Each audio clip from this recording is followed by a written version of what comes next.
এক গ্রামে বাস করত এক সৎ কাঠুরে। সে প্রতিদিন জঙ্গলে গিয়ে কাঠ কাটত আর সেগুলো বাজারে বিক্রি করে সংসার চালাত। একদিন সে গাছ কাটতে গিয়ে তার লোহার কুড়ালটি দুর্ঘটনাবশত নদীতে পড়ে যায়। কুড়ালটা ছিল তার একমাত্র সম্বল, তাই সে কাঁদতে শুরু করে। তখন নদীর জলপরী জলের মধ্যে থেকে উঠলেন এবং জিজ্ঞাসা করলেন, তুমি কেন কাঁদছ কাঠুরে? কাঠুরে বলল, আমার একমাত্র কুড়ালটা পানিতে পড়ে গেছে, আমি এখন কাজ করতে পারব না। জলপরী তখন নদীতে ডুব দিয়ে একটি সোনার কুড়াল নিয়ে এলেন এবং জিজ্ঞাসা করলেন, এইটা কি তোমার? কাঠুরে বলল, না, এটা আমার নয়।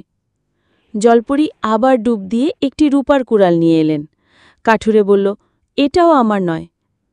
তৃতীয়বার জলপরী লোহার কুড়ালটি নিয়ে এলেন।